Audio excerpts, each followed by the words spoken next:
Today's story comes from the book of Daniel, chapter 5, verses 1 through 31. The title of the story is Daniel Interprets the Handwriting on the Wall. Greetings, I am your host, Cheryl Secrest, and this is Effectively Making a Noise.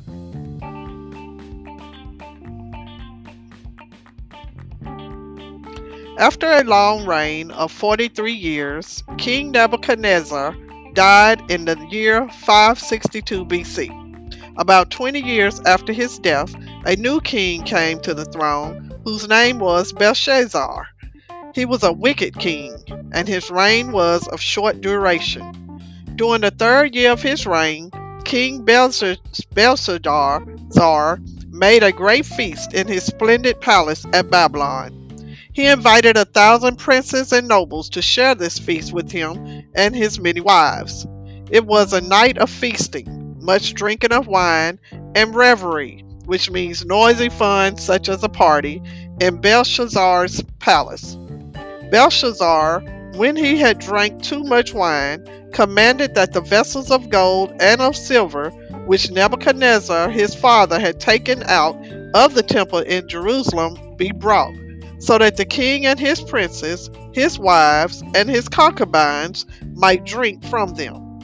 When this was done, they proceeded to drink wine from these sacred vessels, and to praise the gods of gold and silver, brass, iron, wood, and stone. Swift punishment came upon them for this act of sacrilege. Sacrilege is not honoring or respecting something belonging to God. Almost instantly, the fingers of a man's hand appeared and wrote opposite the candle holder on the plaster of the wall of the king's palace, and the king saw the part of the hand that wrote. Then the king turned pale, and his thoughts were troubled. His legs no longer supported him, and his knees trembled violently. Then he cried aloud for the astrologers, the Chaldeans, and the soothsayers, and soothsayers are persons who try to tell the future.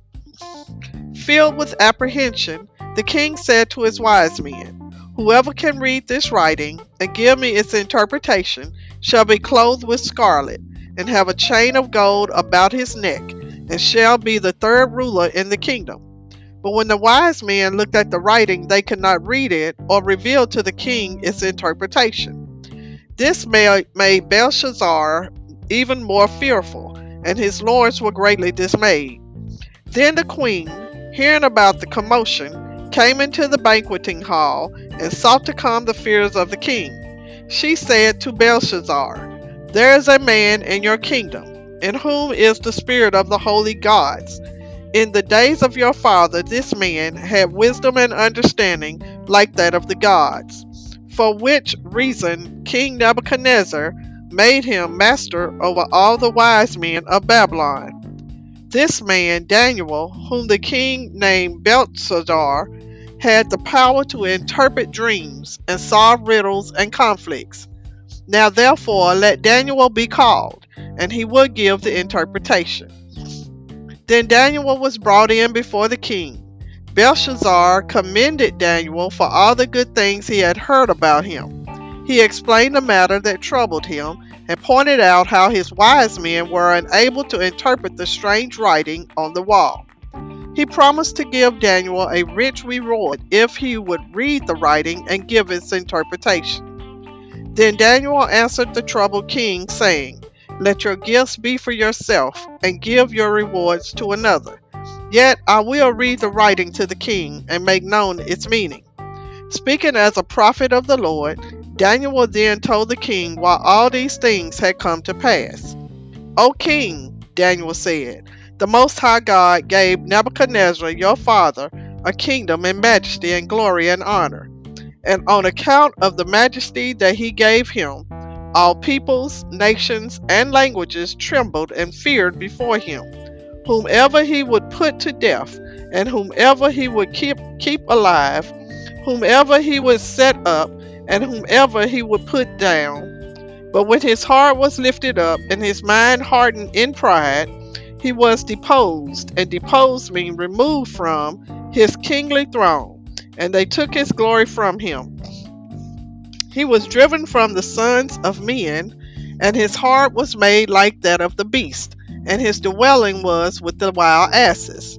They fed him grass like an ox, and his body was wet with the dew of heaven, until he knew that God rules in the kingdom of men, and that he appoints over it whomever he will. And you, his son, O Belshazzar, have not humbled your heart, though you knew all this, but have exalted yourself against the Lord of heaven.